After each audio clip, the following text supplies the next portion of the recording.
journal vous est offert par le FPI, Fonds de promotion de l'industrie, votre partenaire privilégié pour la réussite de vos projets.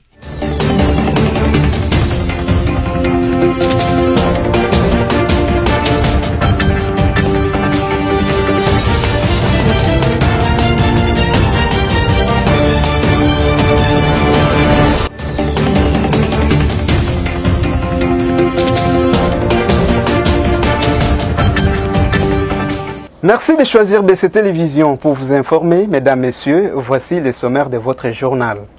18 nouveaux cas confirmés de coronavirus ont été enregistrés la journée de jeudi, mais aucun nouveau décès n'a été signalé. L'ASBEL Lisanga Lumumba s'est félicité de la décision de la justice belge de rapatrier le reste de Patrice Emery Lumumba. Et puis, que feront les élèves finalistes après avoir terminé leurs examens d'État édition 2019-2020? Bienvenue si vous nous rejoignez. Situation épidémiologique de la maladie à coronavirus, 18 nouveaux cas ont été enregistrés pour la seule journée du jeudi 10 septembre. Par contre, 89 personnes ont été guéries et ont quitté le centre de traitement. Christelle Genda nous en dit plus. Évolution de la pandémie à Covid-19 en République démocratique du Congo pour la journée du jeudi 10 septembre 2020.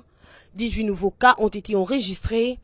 89 patients ont été déclarés guéris pour la même journée, dont 74 au Nord Kivu, 13 à Kinshasa et 2 au Sud Ubangi. Aucun décès n'a été enregistré, rapporte le bulletin de la riposte contre cette pandémie au pays. Il est important de signaler que depuis le début de l'épidémie déclarée le 10 mars 2020, le cumul des cas est de 10 361 cas, dont 10 360 cas confirmés et un cas probable. Au total, il y a eu 262 décès et 9 622 personnes guéries. Les 19 provinces touchées par cette pandémie sont Kinshasa la capitale, 8063 cas, Nord Kivu, 847 cas, Congo central, 452 cas, Haut-Katanga, 323 cas, Sud Kivu, 301 cas, Ituri, 127 cas, Lualaba, 100 cas, Haut-Ouélé, 55 cas, Tchopo, 30 cas, Nord-Ubangi, 18 cas, Équateur, 8 cas, Kwilu, 6 cas, Sud-Ubangi, 6 cas, Olomami, 1 cas, Kasaï, 1 cas, Kassai oriental, 1 cas, et Kwango, 1 cas. En justice, une plainte a été déposée contre le gouverneur de la Banque centrale du Congo, Deogracias Mwananyimbo, par les collectifs pour la sauvegarde de la mutuelle d'épargne et de crédit du Congo, MECRECO. Ce collectif reproche au patron de la BCC la mégestion. Stella Achema signe ce reportage. Les collectifs pour la sauvegarde de la mutuelle d'épargne et de crédit du Congo, MECRECO, a déposé une plainte contre le gouverneur de la Banque centrale du Congo, BCC, Deogracias Mutombo Mwananyimbo, jeudi 10 septembre 2020 à Kinshasa-Gombe, successivement aux parquets généraux près la cour d'appel et près la cour des cassations. Il lui est reproché, à en croire les collectifs, d'avoir remplacé illégalement les anciens dirigeants des MECRECO par un comité d'administration provisoire qui conduit la mutuelle à sa propre mort, mais aussi d'avoir refusé catégoriquement d'organiser une rencontre de concertation entre les parties prenantes en vue de relancer ces réseaux mal géré par les comités d'administration provisoire qui a dépassé son mandat de plus de 3 ans. Un membre du comité d'administration provisoire a promis de réagir plus tard à cette plainte. Ici est de noter que la mutuelle d'épargne et de crédit du Congo est la coopérative centrale des mutuelles d'épargne au Congo. La première coopérative du réseau fut créée en janvier 2001. Direction la province du Nord Kivu où le tribunal militaire des garnisons de Bukavu a renvoyé l'affaire en justice opposant les autochtones pygmées du parc des Kaouzi-Biega et les éco-gardes du même parc au 1er octobre 2020 au lieu du 10 décembre comme initialement prévu. Ramazani Salomon nous explique. Initialement programmé jeudi 10 septembre 2020, le début du procès opposant les peuples autochtones pygmées aux écogardes du parc national des Kahuzi-Bieka a été renvoyé au 1er octobre 2020. Au total, 5 écogardes du parc national sont poursuivis pour meurtre, tentative de meurtre et coups et blessures aggravées. À l'audience de jeudi 10 septembre, le parti civil était représenté, mais le tribunal militaire des garnisons de Bukavu a constaté l'absence du prévenu et du parc national Kahuzi-Bieka qui était cité comme partie civilement responsable dans cette affaire. Le tribunal a renvoyé l'affaire au 1er octobre 2020, notifié le prévenu et la partie considérée comme civilement responsable. Il s'est précisé que ces écogardes sont accusés d'avoir entraîné en date du 17 juillet 2019 la mort d'un membre de la communauté pygmée et pour avoir tué sur un autre membre de cette communauté. Il reviendra au tribunal de reconstituer les faits et de dire le droit. Cette audience s'est tenue au palais de justice militaire à côté de l'hôtel de poste à Bukavu, chef-lieu du Sud Kivu. Comme il fallait s'y attendre, le député national 4 du FCC, Félix Kabange Numbi, a réagi à la menace d'associations congolaises pour l'accès à la justice à Cage de les traduire en justice s'il ne présente pas ses excuses suite à ses propos qualifiés de xénophobes. Sami Bosongo nous en fait le point. Des propos mensongers, des montages détournant mon échange avec la presse font tenir à Cage et Kapemba Georges des accusations éhontées. Ne pouvait-il pas vérifier l'authenticité de ce qu'il dénonce à mon sujet?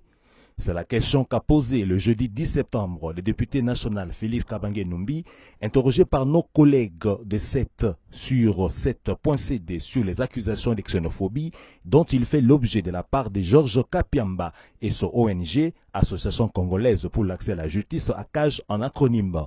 Dans une interview accordée au même site en sa qualité de coordonnateur d'ACAGE, Georges Kapiamba avait brandi la menace d'ester en justice si les députés FCC Kabange Numbi ne présentait pas des excuses publiques ou refuserait de retirer ses propos. Or, le mardi 8 septembre, dans un élan de mettre fin au comportement des membres de l'UDPS lors de meetings tenus surtout à Lubumbashi et aux autres villes de la province du Haut-Katanga, Félix Kabange les avait avertis, les exhortant à cesser les injures contre Joseph Kabila Kabange. Le député Félix Kabange a conclu ses propos en indiquant, nous citons, « Je refuse d'aller dans le sens de ceux qui choisissent de mener un combat à deux vitesses.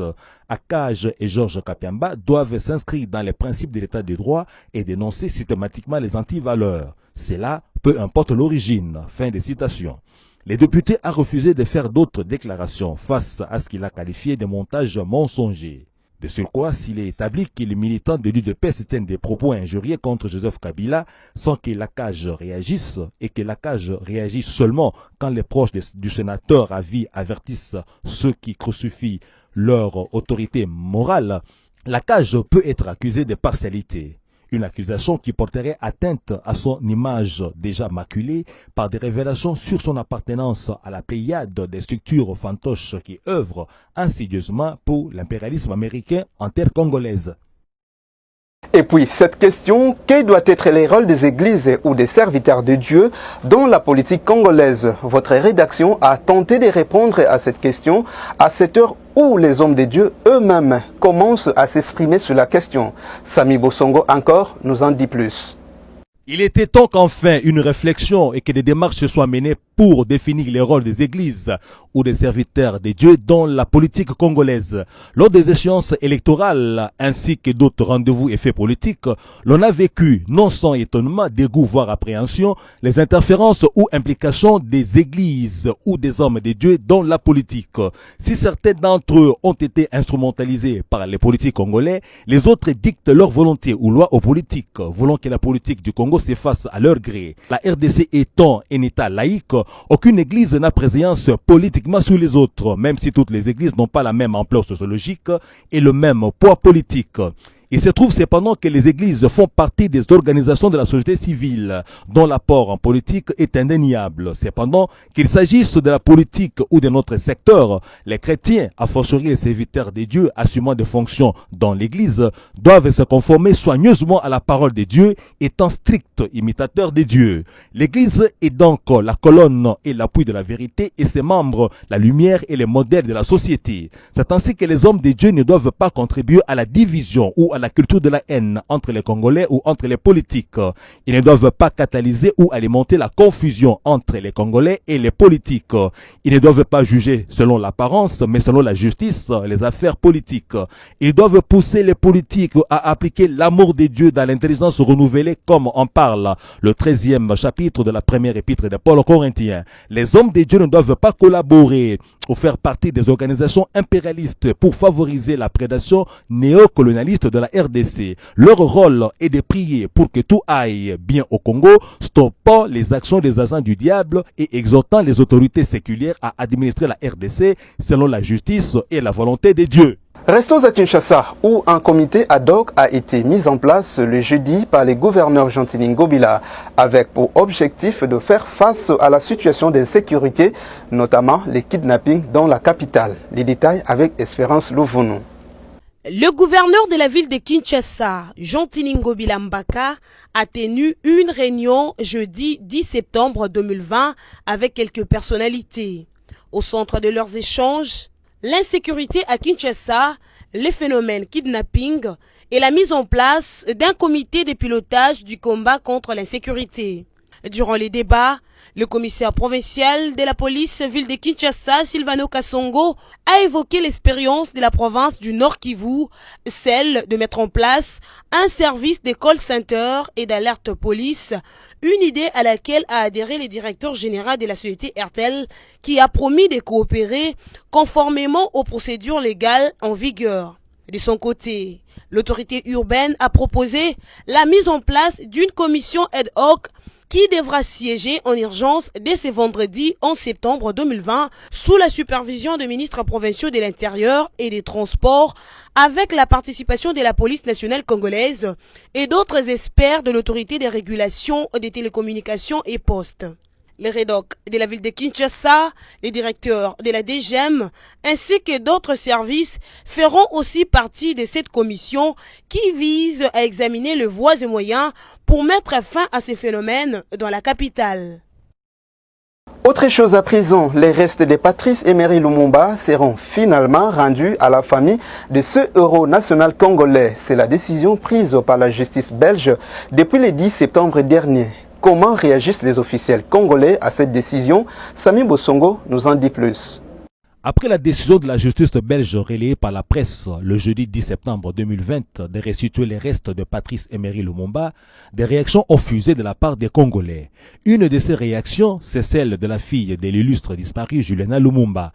Elle a déclaré à la presse allemande à ce sujet, nous citons: « Ma première réaction, évidemment, c'est une grande victoire, parce qu'enfin, 60 ans après, les restes de mon père qui est mort pour son pays, pour son indépendance et pour la dignité de l'homme noir, retournera à la terre de ses ancêtres. Donc, c'est une bonne chose, mais il n'en demeure pas moins que nous avons lu la déclaration dans la presse et nous attendons d'être signifiés officiellement et de savoir maintenant dans quelles conditions ces restes seront remis. » Fin de citation. De son côté, le ministre congolais des droits, André Litté, a, tout en saluant la décision de la justice belge, demandé que celle-ci aille jusqu'au bout, ce qui signifie dédommager les familles des victimes, voire la RDC. Pour en être là, André Litté a déclaré, nous citons: « Je crois dans le cadre du partenariat voulu stratégique entre nos deux pays respectifs, nos partenaires belges feront un effort, notamment sur cette question. Cela est dans l'intérêt de la Belgique de le faire comme une nation civilisée, un pays des droits, et qu'à l'espèce, ce serait dangereux de procéder à des raccourcis frauduleux à des demi-mesures sur cette question. » Fin de citation. André Litté milite manifestement pour la restitution aussi bien des restes de Lumumba que ceux de ses deux compagnons, Joseph Okito et Mpolo Maurice. Affaire à suivre. Dans les mêmes registres, l'ASBEL Lisanga Lumumba a également exprimé son satisfait face à cette décision de la justice belge. Cependant, elle compte maintenir sa pression sur les autorités belges qui ne doivent pas non seulement rapatrier l'Adam de Patrice Emery Lumumba, mais aussi rapatrier tout son corps. Suivez Thierry Badiba, il est le porte-parole de l'ASBEL Lisanga Lumumba. Ce n'est pas une satisfaction, mais c'est une joie. C'est juste pour montrer qu'il y a encore, c'est une preuve d'avantage. Les jours passés, lorsque nous sommes arrivés à la Belgique, il nous avait montré une vidéo dans laquelle M. Gérard Zout avait jeté le dedans dans la mer. Et lorsqu'on a commencé les pourparlers avec la Belgique à travers ses représentants ici au Congo, je parle à la personne de Mme Anneli de Baker, elle nous a dit la même chose, que nous n'avons pas les dedans de Lumumba, les dedans étaient jetés dans la mer. Et nous, Lisanga Lumumba, nous lui avons répliqué ceci. Nous ne sommes pas ici pour revendiquer les dents, mais plutôt c'est le corps tout entier. Et voilà, aujourd'hui, le monde a compris que les corps de Patrice Lumumba, Maurice Paul et Joseph Okito se trouvent en Belgique. Dans le sens où, aujourd'hui, on vient de sortir encore la 3e dent. Parce que les 2 dents, la Belgique a confirmé, a soutenu que non, les 2 dents étaient jetées dans la mer. La question que nous nous posons, d'où sort la 3e dent? Au lieu de continuer à profaner, c'est ce que nous disons et nous mettons en garde de la Belgique, au lieu de continuer de profaner les corps de notre héros, chaque fois aller soutirer la dent, comme bon le semble, c'est mieux de prendre tous les corps entiers et de nous restituer.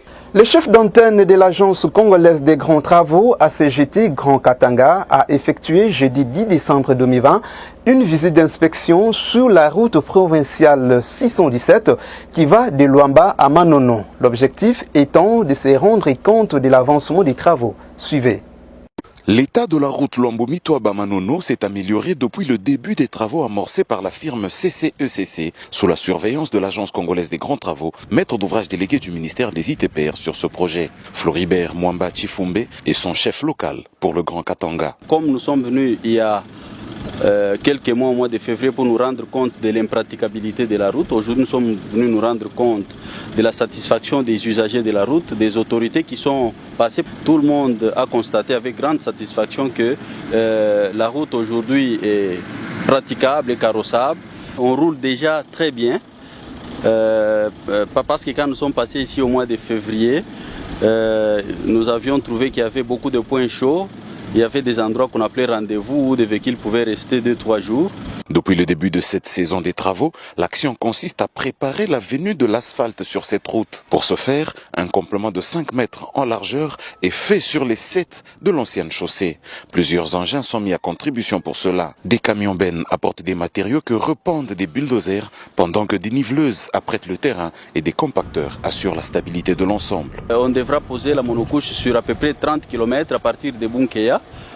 Si nous y ajoutons les linéaires qui y a la monocouche de Luambo vers le PK22, nous aurons déjà cette année à peu près 55 km de monocouche. Petit à petit, la route Luambo-Mitoaba-Manono se modernise avec l'objectif d'atteindre Manono à 600 km de Lubumbashi avec l'asphalte à l'horizon 2023. Et après 4 jours de dures épreuves d'examen d'État, nos reporters ont cherché à savoir ce que deviennent ces élèves finalistes après leurs études humanitaires. Suivez ce reportage de Christelle Genda et Généreuse Essengo. La République démocratique du Congo, vaste pays au cœur de l'Afrique, fait face à plusieurs problématiques dans ses murs, dont l'une est ce que deviennent les élèves finalistes après les épreuves de l'examen d'État. Un jour après la fin de l'édition 2019-2020 de l'examen d'État, une équipe de BSC Télévision a été sur terrain ce vendredi 11 septembre 2020 pour aborder cette problématique avec certains finalistes. Parce qu'il y a beaucoup d'activités à la maison, il y a mes parents n'ont pas de moyens. C'est pour cela que je suis à la maison. Et tu fais quoi actuellement? Pour le moment là, je suis en train de me débrouiller. Donc, je vends des pains avec le thé. Je suis à la maison. Je suis finaliste, je peux dire ex-finaliste, parce que j'avais déjà fini mon examen depuis hier. Hier, c'était la clôture des 4 jours. C'était génial, on a bien passé, c'était bien, on a respecté les gestes barrières. Là, je suis en route pour aller m'inscrire à l'université, donc à l'ISAI. Je vais faire l'architecture. Donc, c'est un peu ça. Je ne vais pas me reposer parce que j'ai déjà perdu trop du temps pendant les confinements avec la Covid-19. Je ne m'entendais même pas qu'on allait passer les examens, mais grâce à Dieu nous a aidés. J'ai passé mon examen. Donner encore à revoir, ou soit à revenir, sur les matières données par les professeurs, bien que la Covid a donné un peu de recul pour certains. Et c'est tout ce que je peux dire. Mais toutefois, les élèves qui n'ont pas encore commencé ou qui sont encore à la maison peuvent continuer à revoir leurs notes, c'est-à-dire étudier plus en plus, parce que les études n'ont pas fini. Mais toutefois, ils doivent continuer à étudier. Ainsi, le pouvoir public est appelé à tout mettre en œuvre que les lauréats des examens d'État aient tous la chance de terminer les études supérieures et universitaires. Dans le lot des solutions, on peut épingler des rémunérations décentes pour le parent afin qu'ils prennent bien en charge leurs enfants. Pourquoi pas agrandir l'assiette des élèves qui bénéficient de bourses. Débuté le lundi 7 septembre 2020, les épreuves de l'examen d'État édition 2019-2020 ont pris fin le jeudi 10 septembre 2020. Le coup d'envoi de cet examen a été donné par le ministre de l'EPST Willy Bakonga dans le Haut-Katanga en présence du gouverneur Jacques Kiaboula. Poursuivons ce journal avec la lecture de la revue de presse sélectionnée pour vous.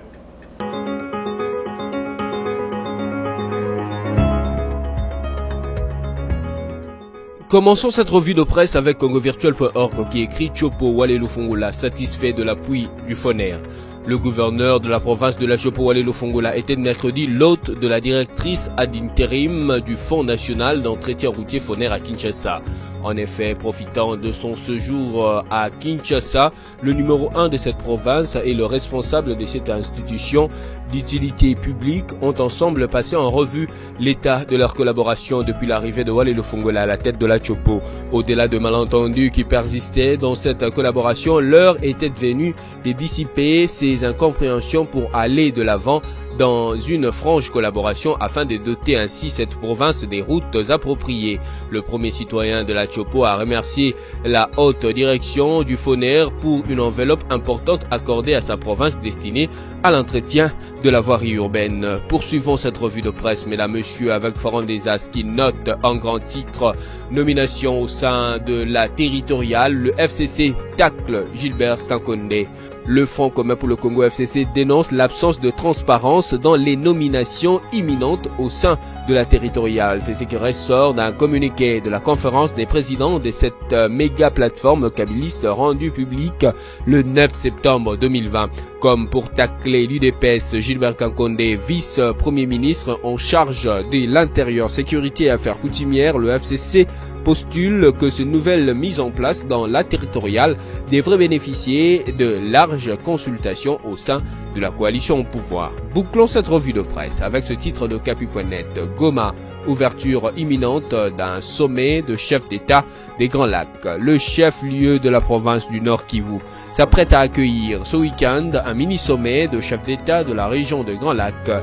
Yoweri Museveni de l'Ouganda, Paul Kagame du Rwanda, Evariste Ndayishimiye du Burundi, Joao Lourenço de l'Angola et Félix Antoine Tshisekedi Tshilombo de la RDC sont donc attendus pour cette rencontre qui se tiendra à l'hôtel Serena. C'est tout pour aujourd'hui.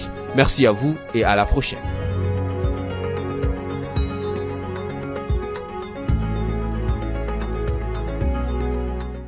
Ici s'achève cette édition d'information, mais avant de nous séparer, voici le rappel des titres. 18 nouveaux cas confirmés de coronavirus ont été enregistrés la journée de jeudi, mais aucun nouveau décès n'a été signalé. L'ASBEL Lisanga Lumumba s'est félicité de la décision de la justice belge de rapatrier le reste de Patrice Emery Lumumba. Et puis, que feront les élèves finalistes après avoir terminé leurs examens d'État édition 2019-2020? Fin complète de ce journal sur la chaîne de l'émergence. Merci pour votre fidélité. Je suis Liévin Zolo et je vous souhaite un très bon week-end chez vous.